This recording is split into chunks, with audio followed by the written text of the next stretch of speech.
Buenas tardes. La conferencia de hoy se enmarca en el ciclo de conferencias conmemorativo del 150 aniversario de la Real Sociedad Española de Historia Natural y se titula La Real Sociedad Española de Historia Natural y el desarrollo de las colecciones científicas del MNCN.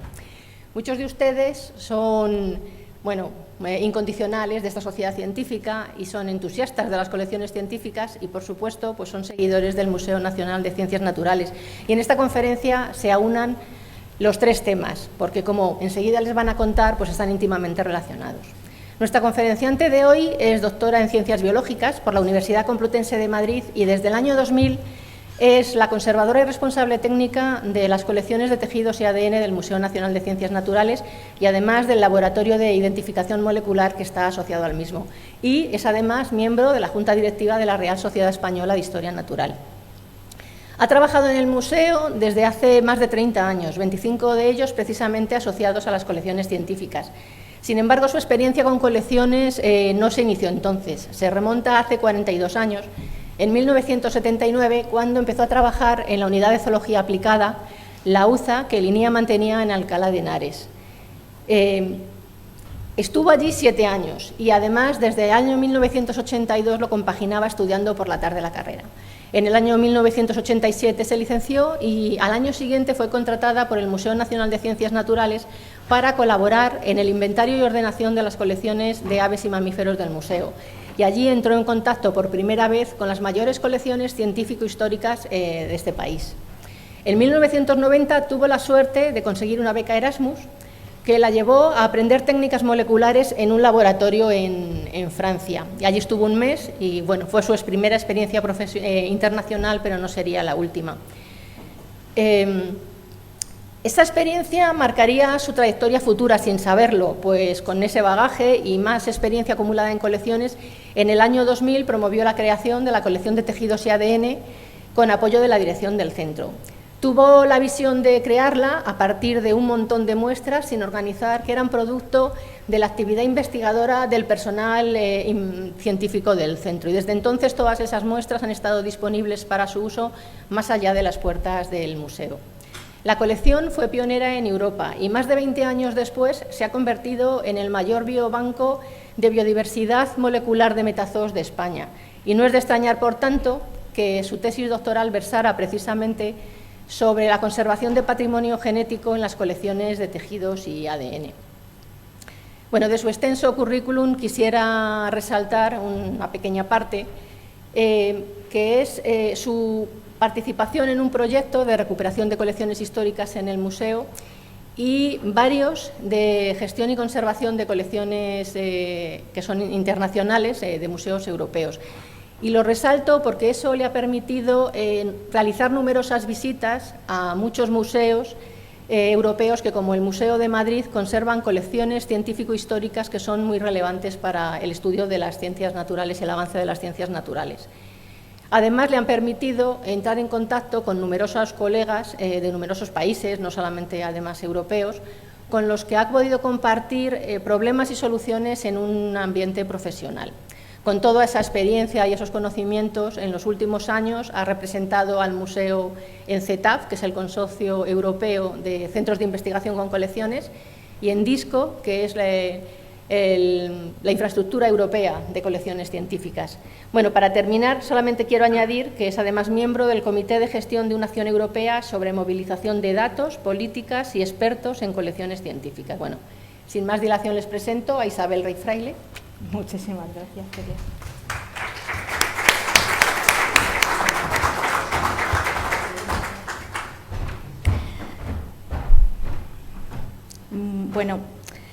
Muchísimas gracias, Celia, por la presentación que has hecho. Me has dejado anonadada, la verdad. Sí, la verdad que son muchos años, eso cuesta, pero bueno. Bienvenidos a todos, muchísimas gracias por haber asistido y muchísimas gracias a la Sociedad de Amigos del Museo y al Museo de Ciencias Naturales por haber hecho posible este ciclo de conferencias sobre la Real Sociedad Española de Historia Natural. Cuando estábamos preparando el ciclo se me ocurrió la idea de buscar cuántos de esos miles de socios que han pasado a lo largo de 150 años habían aportado su conocimiento y sus especímenes a las colecciones de esta institución. Y por eso pues se me ocurrió que podíamos indagar un poco así, solamente superficialmente.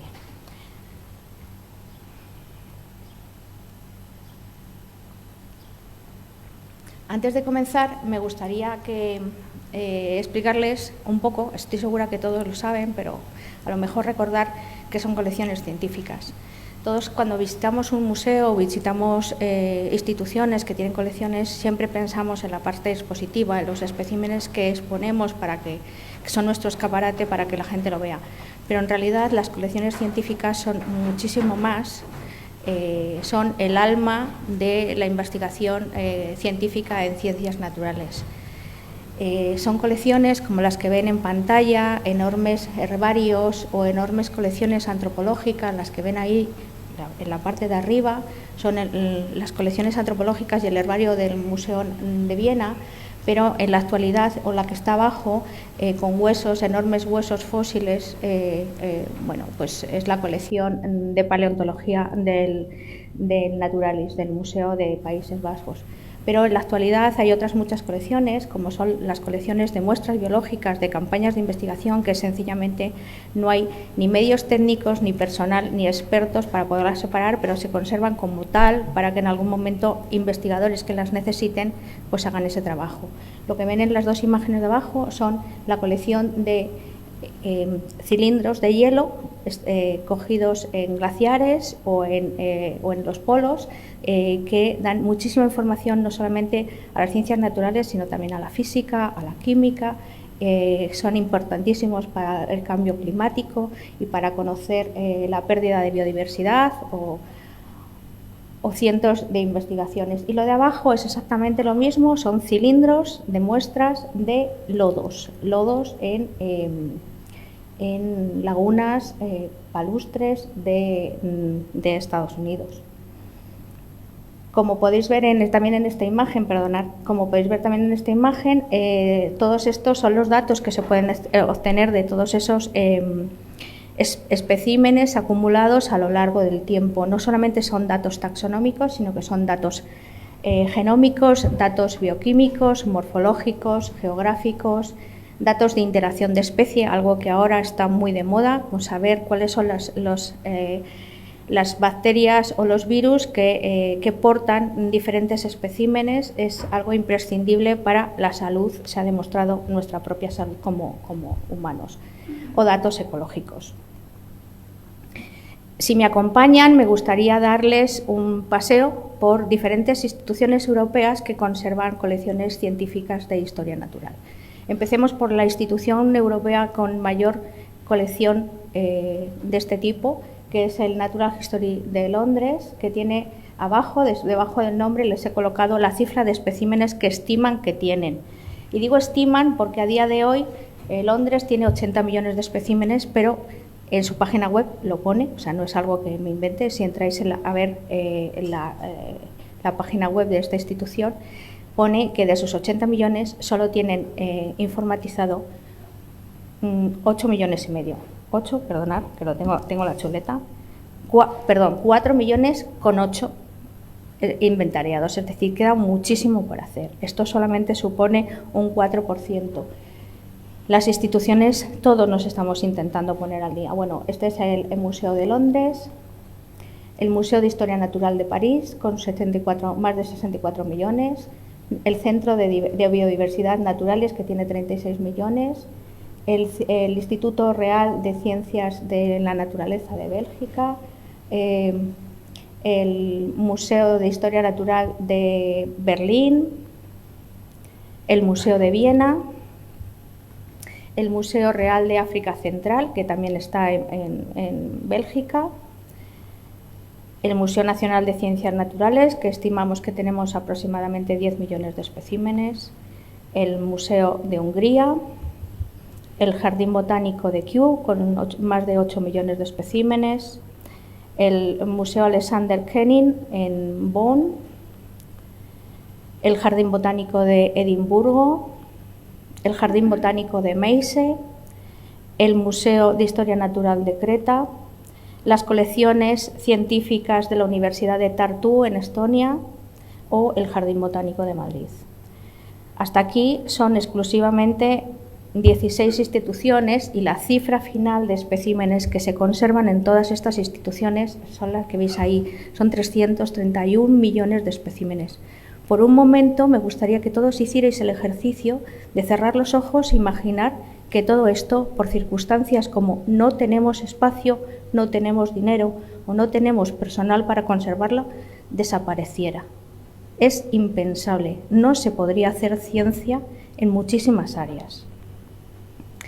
Pero os he dicho que os he puesto 16 instituciones. A día de hoy el proyecto DISCO, que es un proyecto en el cual se quieren reunir todas las colecciones científicas como infraestructura de investigación,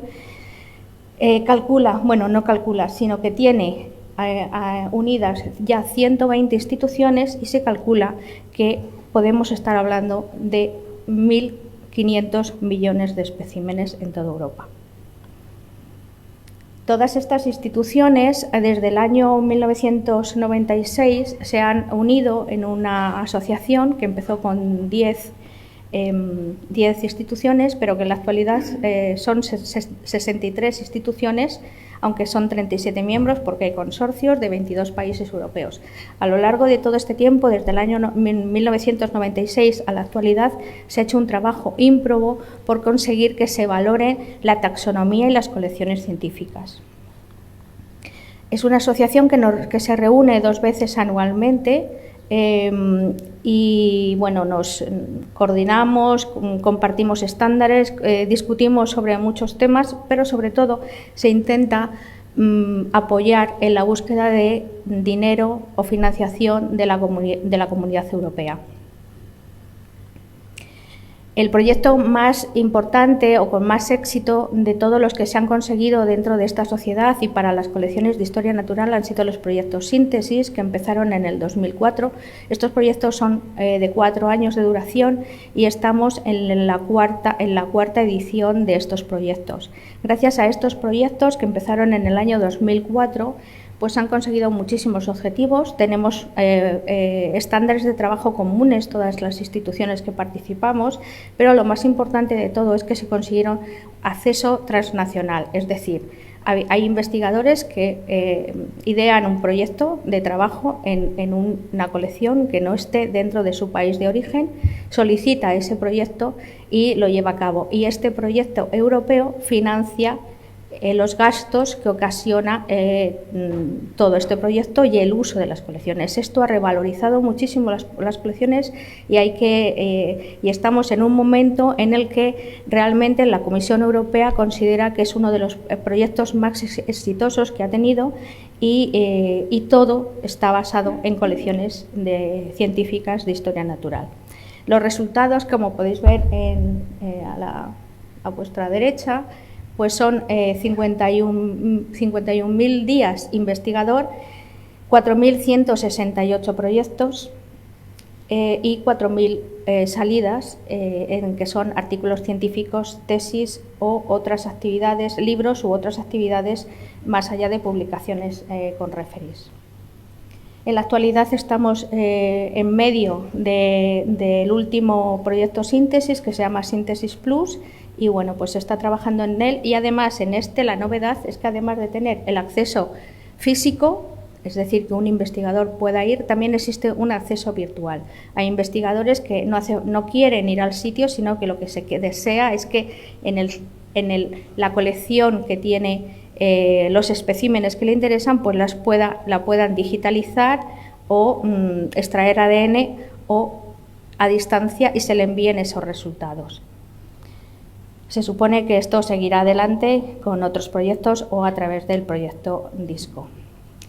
Las áreas de investigación en las que participan las colecciones científicas de historia natural son variadísimas y ahí os hemos puesto un árbol en el que más o menos se resumen todas estas actividades. Son útiles para la ciencia de la vida, pero también son útiles para las ciencias sociales y humanidades. En la ciencia de la vida, pues está ciencias tecnológicas y medioambientales como ciencias de la biodiversidad, ciencias de la tierra y del agua, investigación polar o ciencias de tecnología marina. Y biociencias y biotecnología, pues básicamente biología molecular y celular. Y en las ciencias sociales y humanidades son básicas para estudios del pasado en historia y arqueología, básicamente son esenciales para la zooarqueología y la historia, y también dentro de la parte de cultura, filosofía y literatura y arte, pues son básicas para arte, musicología y otras artes. ¿Por qué ejemplares antiguos pueden ser reutilizados 2 siglos después? Porque sencillamente día a día se descubren nuevas técnicas y esas técnicas se aplican al estudio de especímenes antiguos. Unas imágenes de algunas de las técnicas novedosas que en la actualidad se están usando, por ejemplo, microscopía electrónica, esto es un SEN de un insecto, y microscopía confocal a partir de rayos, emisiones fluorescentes. Bueno, pues se pueden ver la fluorescencia natural de algunos animales, o sencillamente se puede utilizar fluorescencia en técnicas de histoquímica. Con CT scan es una técnica que se está utilizando en todos los museos, porque en especímenes como el que veis aquí, que sencillamente tiene toda la musculatura seca, está momificado y no se ha preparado, pues no hace falta prepararle, sencillamente se le hace una pila de fotografías de rayos X, y estas fotografías de rayos X se combinan y te dan una imagen tridimensional del espécimen o del esqueleto en este caso. Este es un detalle para que veáis. Esto es un ejemplar conservado en alcohol, que nunca había sido preparado ni eviscerado, pero cuando se le metió en el CT, pues se vio que era una hembra y que estaba preñada, y dentro se le ven todos los pequeños fetos. Otra de las técnicas que se pueden utilizar hoy en día es la resonancia magnética. Con resonancia magnética no tenemos tampoco que diseccionar ningún tipo de espécimen, en este caso son invertebrados, son erizos marinos, y con resonancia magnética podemos obtener diferentes visiones que después se colorean y sirven no solamente para ver la estructura, sino también para ver caracteres taxonómicos. Y por último, una de las técnicas más utilizadas para este tipo de análisis novedoso de especímenes antiguos es el uso del ADN, tanto de genomas como proteomas. Y ahora, después de haber hecho una revisión de para qué valen todas estas colecciones científico-históricas que tenemos acumulados en todas las colecciones europeas, vamos a hablar un poquito de las que tenemos en el Museo Nacional de Ciencias Naturales.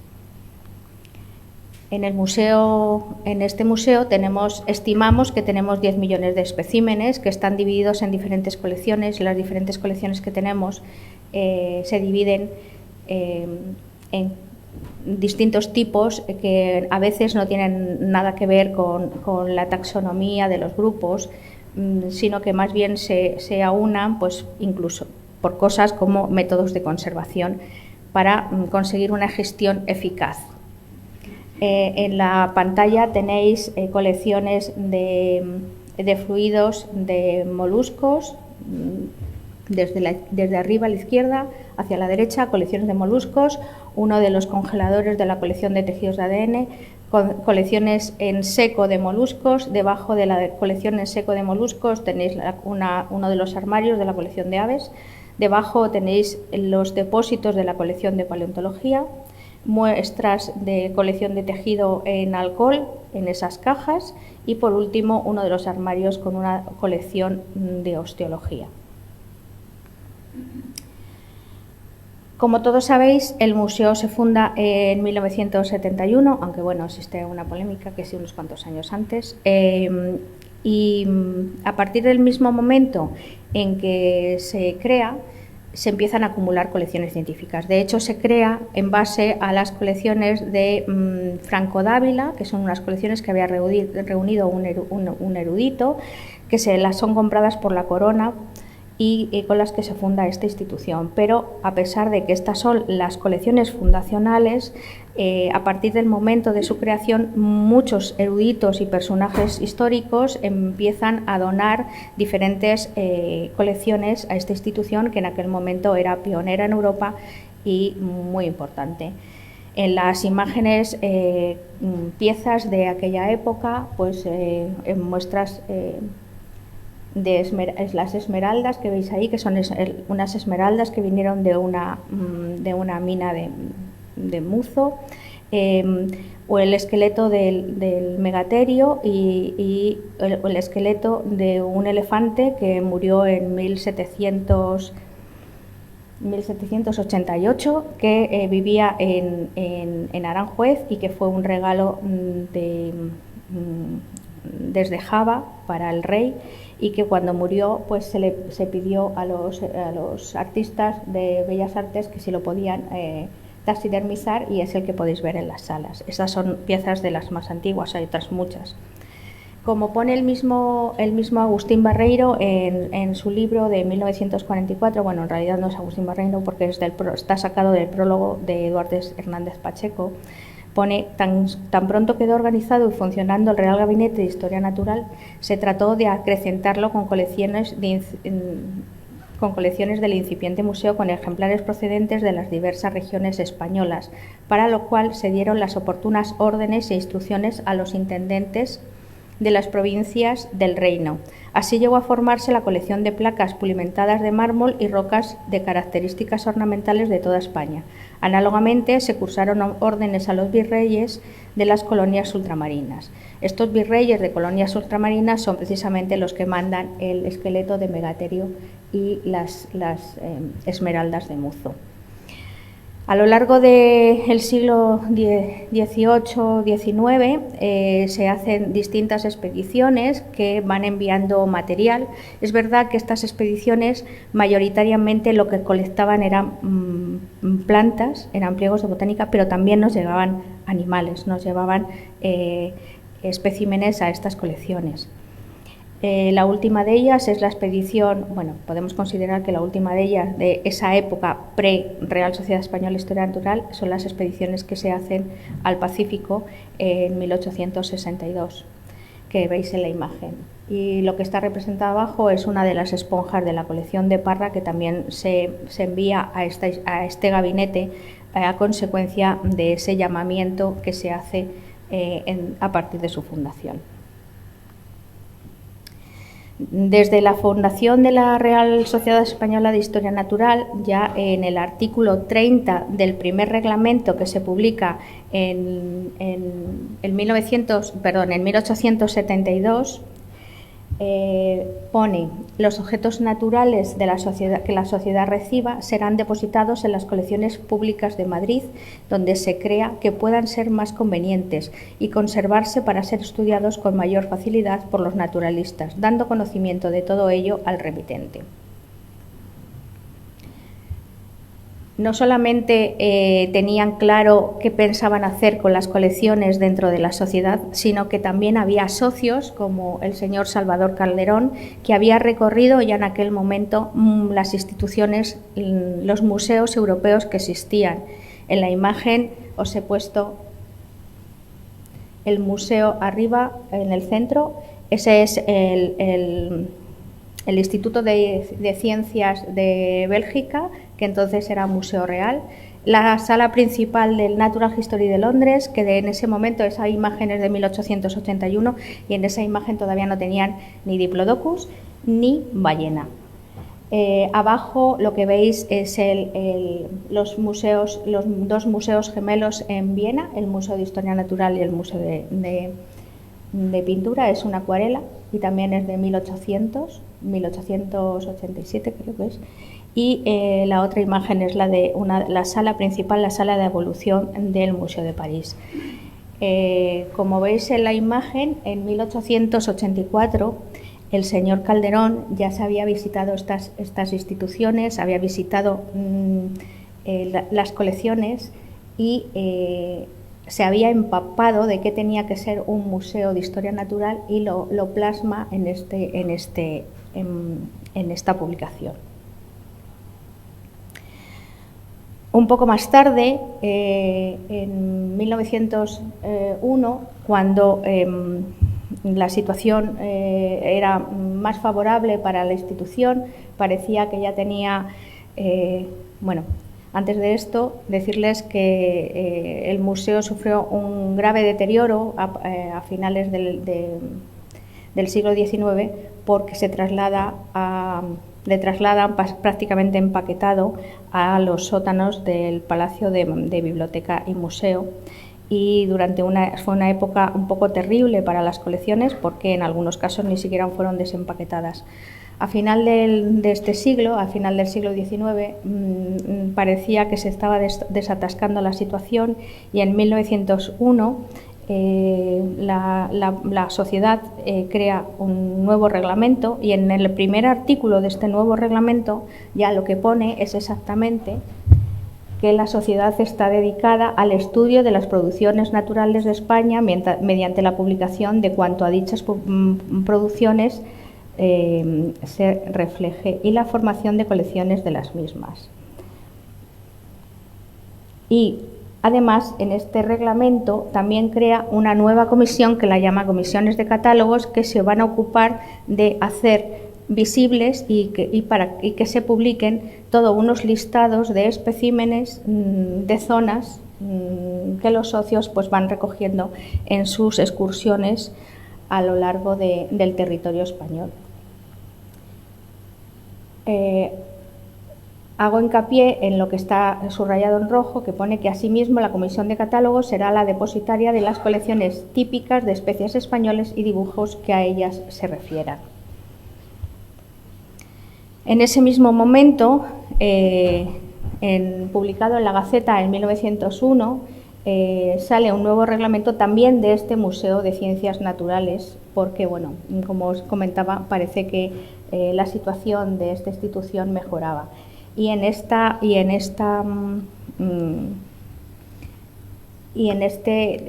volumen de la Gaceta pone, perdonadme que me voy a poner las gafas que si no, no veo nada.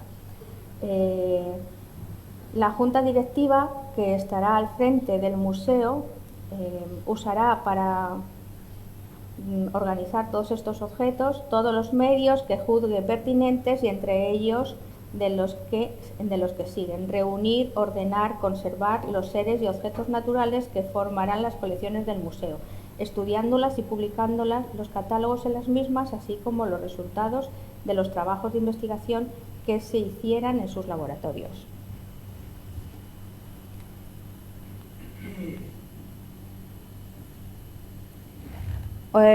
Tres años más tarde podemos observar publicaciones como esta dentro de la Gaceta, y es que para hacer efectivo lo que se solicitaba al museo, pues también se daba un premio exactamente de 5.000 pesetas que se podía repartir entre diferentes catedráticos de instituto que hubieran hecho colecciones y que esas colecciones las enviara al Museo Nacional de Ciencias Naturales. Y como podéis ver en el recuadro, pues hay diferentes profesores o eruditos que reciben una compensación económica por haber hecho estas maravillosas colecciones que llegaban a nuestra institución.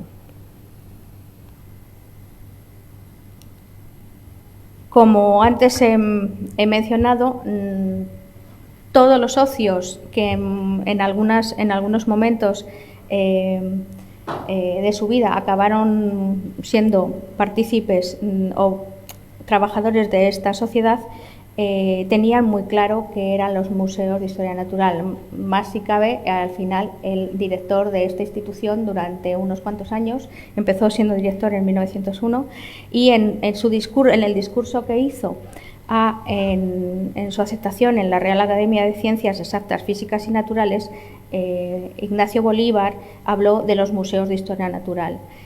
Y una de las frases, bueno, uno de los párrafos que he querido resaltar es este que pone: no se componen hoy, como hace un siglo, de colecciones de objetos raros o extraños, productos de la naturaleza o del arte, sin más conexión que la de hallarse reunidos por la naturaleza y expuestos al público por excitar la curiosidad o la admiración, sino que juntándose en los dichos museos, producciones o seres naturales, todo se expone sistemáticamente para dar a conocer relaciones de origen o procedencia con que se demuestran los fenómenos naturales, procurando al mismo tiempo hacer resaltar la utilidad de las aplicaciones a que puedan dar lugar lo presentado, con lo cual es evidente que se trata de conseguir que todo país busque su prosperidad en el conocimiento y acertado empleo de sus productos naturales. Me encanta hacer resaltar este párrafo. Estamos en 1915, aunque es un poco borroso el año en el que es aceptado en esta academia, porque visto todo lo que os he contado al principio sobre cómo se entienden hoy en día las colecciones científicas como una infraestructura de investigación, es una idea que es absolutamente moderna y está plasmada en 1915. Además, en esta época, todos los socios de la sociedad y los trabajadores de esta institución trabajan con unos métodos y unos estándares de trabajo que seguimos usando hoy en día. Los especímenes tienen sus etiquetas, los especímenes están documentados y esa documentación de los especímenes se refleja en los catálogos de entrada de las colecciones. Lo que tenéis aquí es uno de los libros de registro, exactamente es el libro de registro de la colección osteológica de esta institución.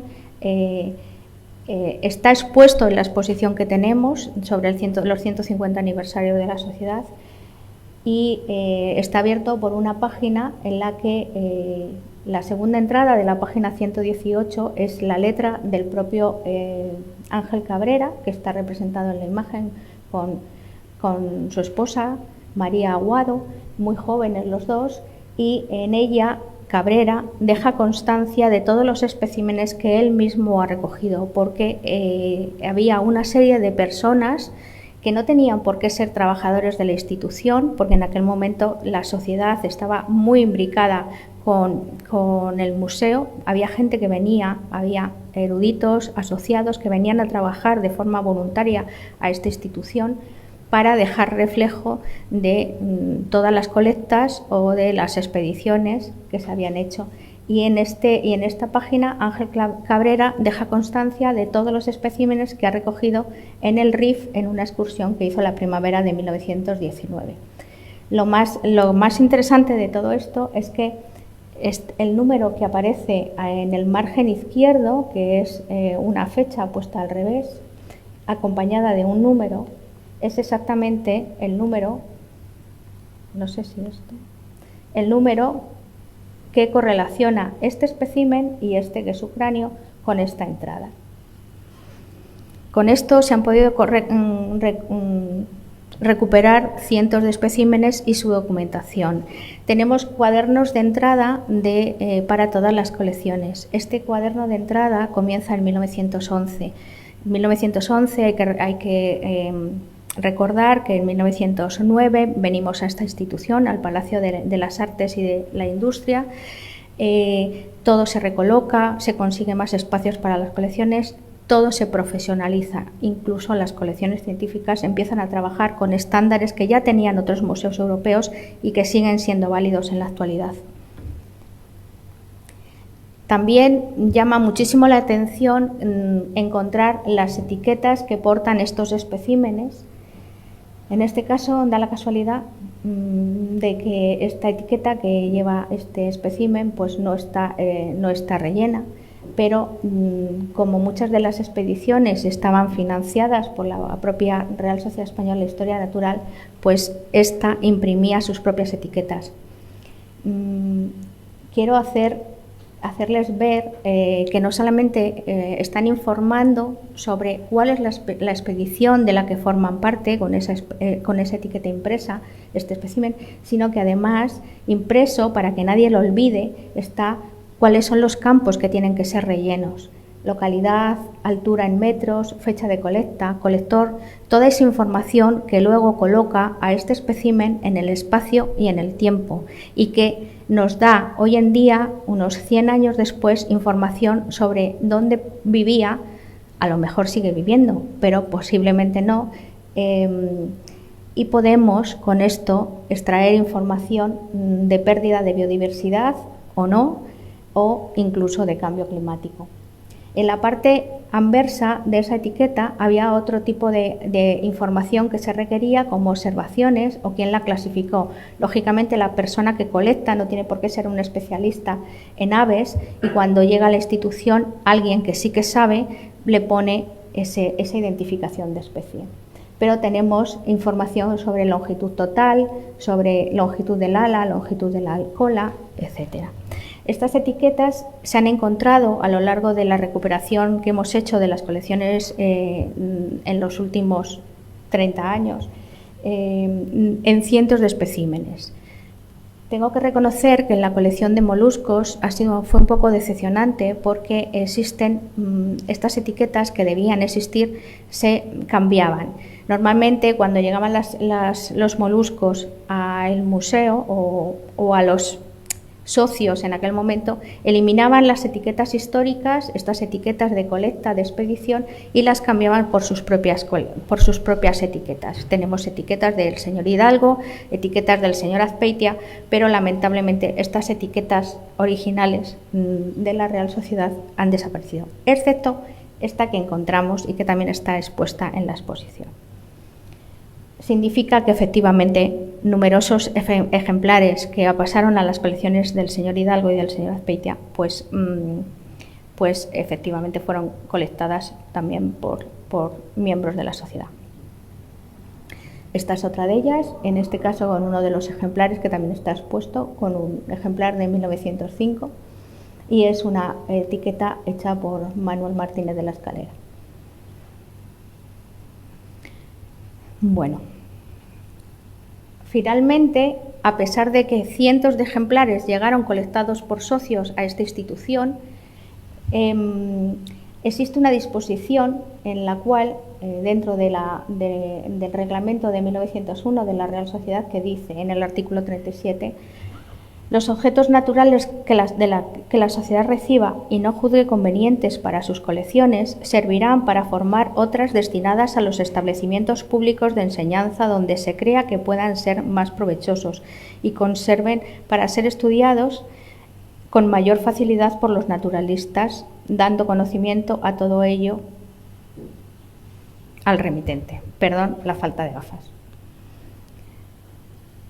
A la vez, el 30 de noviembre de 1901 existe en la Gaceta unas reales instrucciones en las cuales, en el artículo 2, dicen: en todas las universidades e institutos habrá un museo de historia natural que no solo sirva para las enseñanzas prácticas de los alumnos del propio establecimiento, sino para que las escuelas primarias, así como también para la ilustración del público en general, y cuyo fin cuidarán los rectores y directores de los respectivos centros que se halle instalado en locales de fácil acceso. Esto significa que los propios socios, cuando tenían colecciones repetidas o especímenes repetidos, formaban colecciones que enviaban a instituciones. Significa que, a pesar de haber recibido muchos más especímenes de los que se conservan en esta institución, pues también cumplíamos con esa función, tanto la sociedad como el Museo de Ciencias Naturales. Bueno, visto todo esto, he pedido a mis compañeros conservadores de colecciones que hiciéramos una búsqueda sobre distintos socios. En rojo están los socios del siglo XIX, en negro están los socios del siglo XX, aproximadamente hasta la mitad de siglo. Estos son los especímenes que tenemos en la colección de entomología, pero hay que decir que la colección de entomología se estima que tiene 5 millones de especímenes, pero solo está informatizada en un 10,8%, lo que significa que esto ha salido de ese 10,8%, aunque también es verdad que en algunos casos hay algunos inventarios concretos. lo que significa que teniendo exclusivamente informatizado hasta ese nivel, tenemos este número de especímenes colectados, todos por socios de la Real Sociedad. Esta es la lista, hecho lo mismo, con socios que aportaban materiales a las colecciones de invertebrados fósiles. Como veis, las cifras son impresionantes. A los socios que aportaban ejemplares a la colección de paleobotánica, aunque aquí tengo que reconocer que en la primera línea he dejado a un socio que no es de la primera mitad del siglo XX, sino que es actual, pero le he dejado porque a fin de cuentas es impresionante la cifra comparado con lo que ya había, o sea, casi más que lo que ya había guardado en esta institución. Esta es la lista de los socios que aportaron especímenes a la colección de moluscos, la de los especímenes a la colección de mamíferos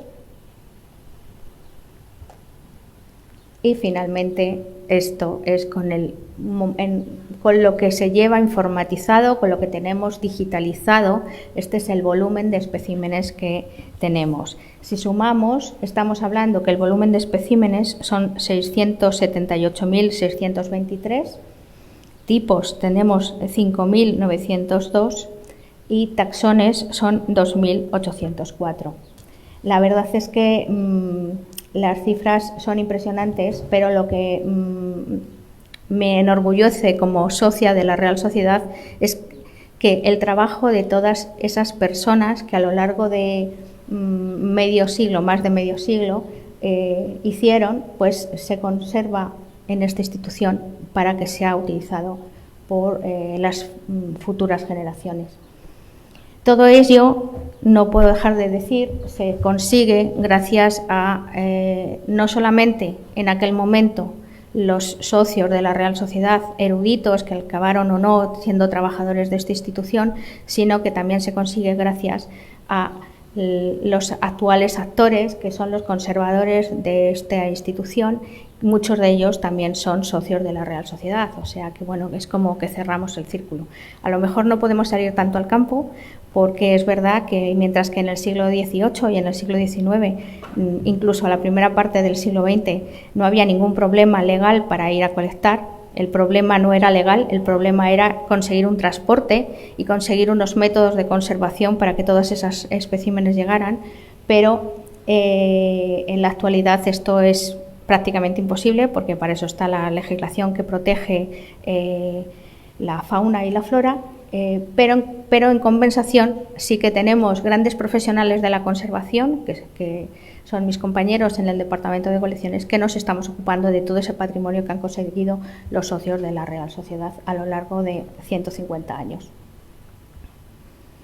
Y por último, nada, una lista de agradecimientos de todas las personas que me han echado una mano en la elaboración de esta conferencia o que me han facilitado imágenes para poner.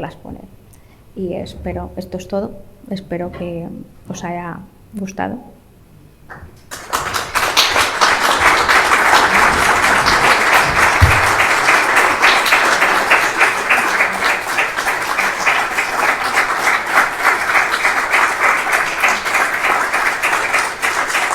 Muchas gracias.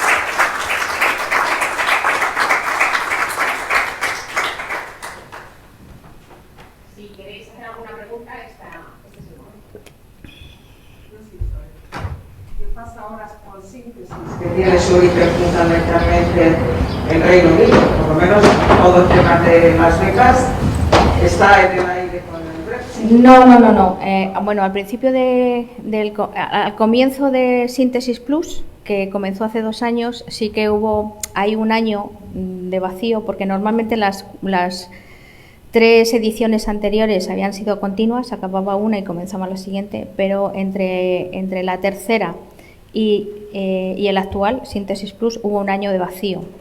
En realidad el año de vacío se debió a que a partir de un momento los proyectos europeos necesitan un ESFRI que haga de pantalla, que cubra esos proyectos que se den. Es decir, que tú necesitas una infraestructura de investigación que justifique el que la Comisión Europea te dé un proyecto. Entonces hubo que esperar a que el ESFRI DISCO, que reúne todas las colecciones científicas europeas, estuviera vigente para que saliera Síntesis Plus.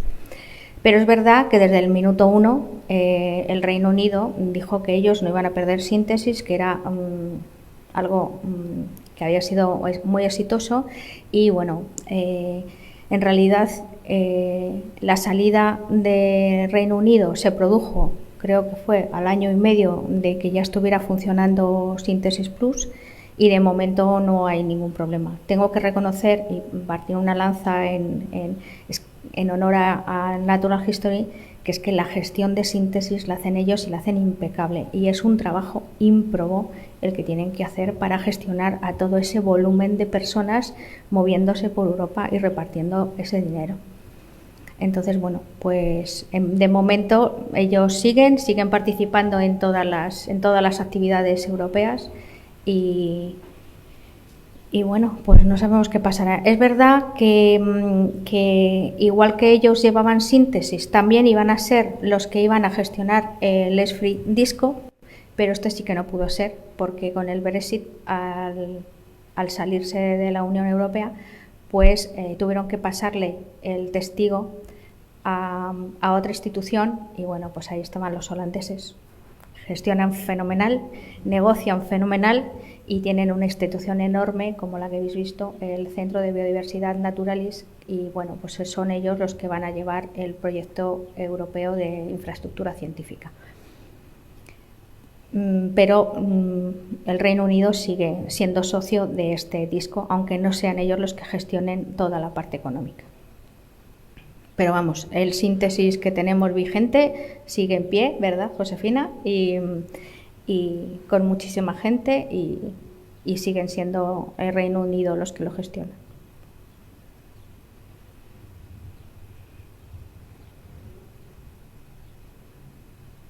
¿Hay más preguntas? No. ¿Se sabe la fecha de los ejemplares más antiguos que se tiene aquí en el museo? Aproximadamente. Tenemos las listas del inventario de los especímenes de Dávila, está dentro del archivo, ¿verdad, Mónica?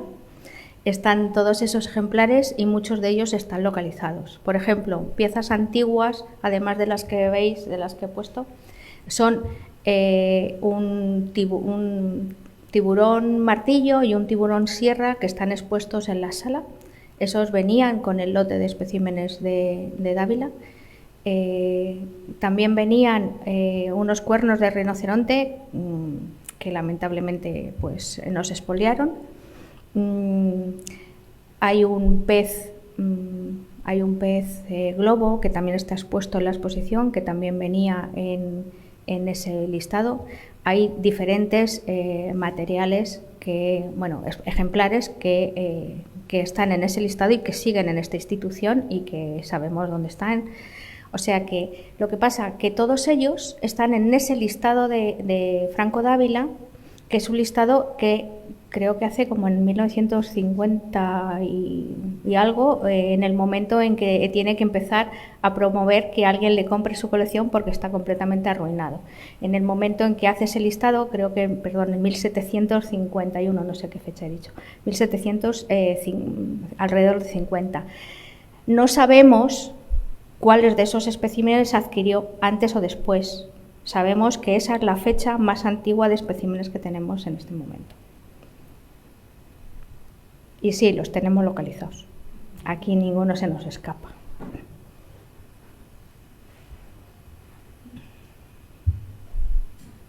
Bueno, con todo esto me gustaría decir que ya que nos hemos puesto a ver cuántos de los especímenes colectados son socios, porque bueno, nosotros en el trabajo de cada día, cuando recuperamos colecciones, al rellenar colector poníamos el nombre de un señor. Con el tiempo hemos ido descubriendo que estos señores, bueno, algunos ya los conocíamos, pues eran más famosos o menos famosos, pero lo que sabemos es que hay cientos de esos socios de la Real Sociedad que eran los que enviaban estos especímenes. También hay que romper una lanza con aquellas personas que, aún no siendo socias, porque me imagino que económicamente no podían, sí que tenían conocimiento de la Real. La Real tenía una función magnífica de distribución o de diseminación del conocimiento científico, y esa información les llegaba pues a profesores de instituto, a maestros de escuela que estaban muy motivados por todo el tema de la historia natural y que enviaban especímenes al museo. Esos nombres salen a lo largo de los diferentes boletines. Estamos intentando crear una base de datos de todos estos socios que a lo largo durante 150 años han formado parte, porque bueno, los boletines están en abierto, están en PDF, se pueden hacer búsquedas, pero hay muchas veces que no te los encuentras pues porque donde pone una R pues hay una cosa complicada y no se lee. Entonces, no solamente los socios, sino también todas esas personas, ese grupo de gente que se nutría de la información de las publicaciones de la sociedad, nos vendría muy bien, porque en algunos casos expediciones o excursiones o notas que se leían públicamente en las actas de la sociedad pueden documentar todos estos especímenes. Pero bueno, este es un trabajo que pues iniciaremos ahora. Nos gustaría que se entendiera todo esto como que es una estima, una aproximación, y que pues esperamos ponerlo en una publicación en los próximos meses, como para dar pie a que más gente venga detrás y recupere eruditos y socios de la Real Sociedad pues que han formado parte de este enorme tesoro que conservamos en esta institución.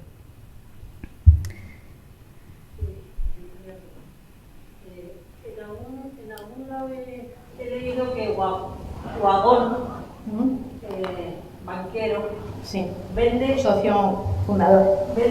socio fundador de los 14, su mujer vende a la Real Sociedad su colección. Entonces, imagino que a lo mejor es una fuente malintencionada, pero mi pregunta va un poco más allá. Con el CITES ahora y demás, tú como conservadora, que estás como Willy Fogg por el mundo mundial, ¿dirías que hoy es común que se oferten a cambio de dinero importantes colecciones? A ver, el señor Uhagón seguro que muere. Bueno, estamos hablando de 1871. Cuando muere, que no sé la muerte, no sé la fecha exacta, su mujer pone a la venta la biblioteca, ¿de acuerdo? Y lo que hace la sociedad es pagar el precio que le quieren dar por esa biblioteca para quedarse con ella la Real Sociedad Española de Historia Natural. Algo que, bueno, pues que a lo largo de 150 años ha pasado cientos de veces. Todas estas colecciones no han sido donadas como en la actualidad.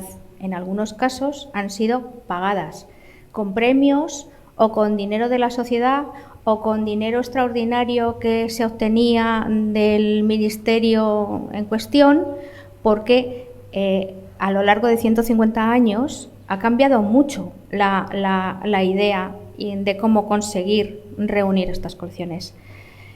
Hace 150 años, pues cualquiera podía ir al campo y cazar todo tipo de alimañas en aquel momento que podían ser utilizadas para una colección para que la gente lo viera. O sea, vamos a ver un lobo, ese gran mateador. Hoy en día está protegido, hoy en día tienes que pedir permisos a las comunidades autónomas, tienes que pedir permiso de acceso a recurso genético en caso de que lo único que quieras sean 3 pelos para hacer algo que no sea taxonomía, con lo cual ha evolucionado mucho, todo esto se tiene en cuenta. En la actualidad es impensable pagar por una colección a no ser que sea alguien particular. Nosotros como institución sí que tenemos la potestad como Museo Nacional de que si alguien vendiera algo legalmente y fuera BIC, pues como todos los museos nacionales tenemos preferencia en la puja o tenemos posibilidad de pujar por él. Lo que no vamos a tener seguro es dinero. Pero siempre que sea legal. Es verdad que hay especímenes que fueron capturados antes de la legislación, antes de los años 80, y que si tienen sus certificados y lo quieren vender, tienen todos sus derechos los herederos de esos especímenes. Ahora bien, si la colección la ha hecho un investigador pagado por el Museo Nacional de Ciencias Naturales, que ha recolectado todos sus especímenes a lo largo de su vida con proyectos de investigación pagados por los fondos públicos de esta nación y por nuestros impuestos, los tuyos y los míos, pues lógicamente esa colección no es de esa persona, sino del patrimonio de esta institución. También hay muchos coleccionistas, recibimos todos los años cientos de colecciones, o cientos de especímenes, mejor dicho, de coleccionistas. Aquí tenemos a la conservadora de entomología, que yo creo que son miles, de hecho el año pasado más de 80.000, unas cifras locas. No podemos pagar en ningún caso, porque nosotros no vamos a potenciar que la gente se vaya al campo a hacer colecciones, pero es verdad que las personas que en la actualidad pueden donar, o los herederos que en la actualidad pueden donar, son colecciones que se han formado pues a lo largo de 60 años, y estamos hablando de colecciones que empezaron en los años 40, es decir, que esas colecciones pueden ser legales de alguna forma. No vamos a comprarlas, pero sí que vamos a aceptarlas porque son completamente legales. Entonces, bueno, es complejo. O sea, el mundo de la legislación y que se mueve alrededor de todos los especímenes de científicos de historia natural es complicado. Hay que saberlo, hay que estar al tanto. Pues nada, muchas gracias a todos por haber venido.